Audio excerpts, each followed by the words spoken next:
ತುಂಬಾ ಈಸಿಯಾಗಿ ಮೊಸರು ಗೊಜ್ಜು ಯಾವ ಥರ ಮಾಡೋದು ಅಂತ ತಿಳಿಸ್ಕೊಡ್ತಾ ಇದ್ದೀನಿ.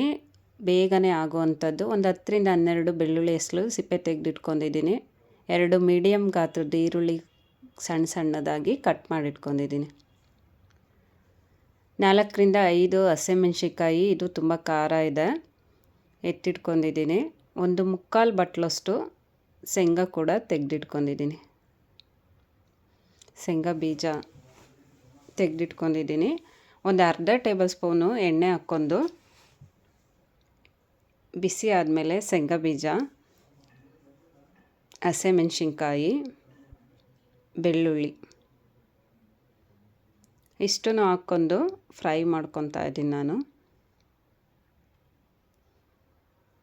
ಫ್ರೈ ಮಾಡೋದು ವಿಡಿಯೋ ಲೆಂತ್ ಆಗುತ್ತೆ ಅಂತ ಲಾಸ್ಟಲ್ಲಿ ನಾನು ಫ್ರೈ ಮಾಡೋದನ್ನು ವಿಡಿಯೋ ಮಾಡಿದ್ದೀನಿ. ಈ ಥರ ಫ್ರೈ ಮಾಡ್ಕೊಬೇಕು, ನೀಟಾಗಿ ಚೆನ್ನಾಗಿ ಫ್ರೈ ಆಗಬೇಕು. ಇದು ಎಲ್ಲ ಫ್ರೈ ಆದಮೇಲೆ ನಾನಿಲ್ಲಿ ಸ್ಟವ್ ಆಫ್ ಮಾಡಿಬಿಟ್ಟು ಧನಿಯಾ ಪೌಡ್ರು 1/4 ಟೇಬಲ್ ಸ್ಪೂನಷ್ಟು ಹಾಕಿ ಅದೇ ಬಿಸಿಯಲ್ಲಿ ಫ್ರೈ ಮಾಡ್ಕೊತಾ ಇದ್ದೀನಿ.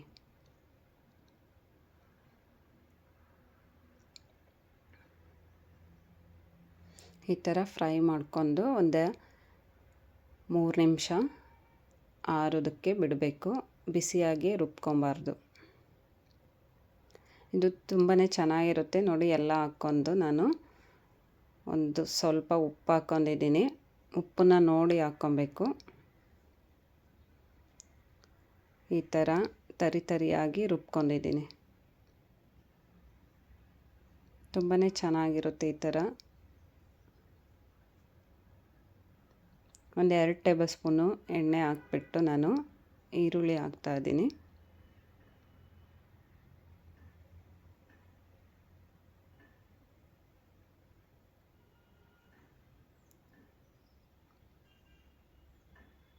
ನೋಡಿ, ಈರುಳ್ಳಿನ ಜೊತೆಗೆ ಕರಿಬೇವು ಕೂಡ ಹಾಕ್ಕೊಂಡು ಫ್ರೈ ಮಾಡ್ಕೊತಾ ಇದ್ದೀನಿ.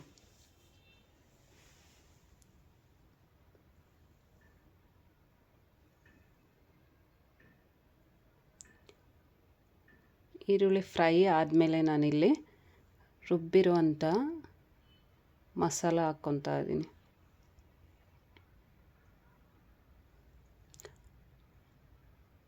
ಲೋ ಫ್ಲೇಮಲ್ಲಿಟ್ಟು ಈ ಥರ ಫ್ರೈ ಮಾಡ್ಕೊಳ್ಳಿ. ಜಾರಲ್ಲಿ ಇನ್ನೂ ಒಂದು ಸ್ವಲ್ಪ ಇತ್ತು, ಅದು ಕೂಡ ಹಾಕ್ಕೊಂಡು ಫ್ರೈ ಮಾಡ್ಕೊತಾ ಇದ್ದೀನಿ.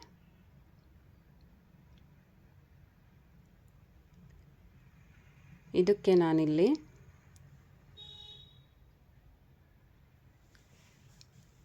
ರೆಡ್ ಚಿಲ್ಲಿ ಪೌಡ್ರ್ ಅಂದರೆ ಖಾರದ ಪುಡಿ ಉಪಯೋಗಿಸ್ತಾ ಇದ್ದೀನಿ. ಒಂದು 2 ನಿಮಿಷ ಫ್ರೈ ಆದಮೇಲೆ ಒಂದು ಅರ್ಧ ಟೇಬಲ್ ಸ್ಪೂನು ಖಾರದ ಪುಡಿ, ಒಂದು 1/4 ಟೇಬಲ್ ಸ್ಪೂನು ಅರಿಶಿನ ಪುಡಿ, ಸ್ವಲ್ಪ ರುಚಿಗೆ ತಕ್ಕಷ್ಟು ಉಪ್ಪು, ಇಷ್ಟನ್ನು ಹಾಕ್ಕೊಂಡು ಫ್ರೈ ಮಾಡ್ಕೊಬೇಕು.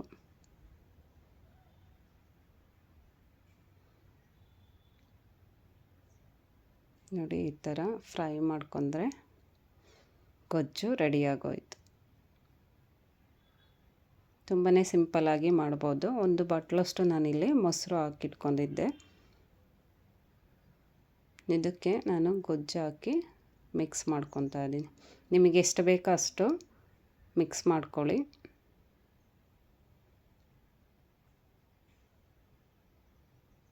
ನೋಡಿ, ಈ ಥರ ಮಿಕ್ಸ್ ಮಾಡ್ಕೊಂಡು ಬಿಸಿ ಬಿಸಿ ಅನ್ನಕ್ಕೆ ತುಂಬಾ ಚೆನ್ನಾಗಿರುತ್ತೆ, ಟೇಸ್ಟ್ ಕೂಡ. ನೋಡಿ, ರೆಡಿ ಆಗೋಯ್ತು ಗೊಜ್ಜು.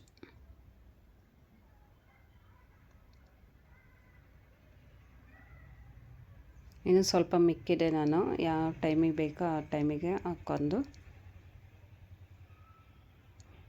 ಕಲಿಸ್ಕೊಂಡು ಅನ್ನಕ್ಕೆ ತುಂಬಾ ಚೆನ್ನಾಗಿರುತ್ತೆ. ಕಲಿಸ್ಕೊಂಡು ತಿಂತಾಯಿದ್ರೆ taste. Thank you for watching.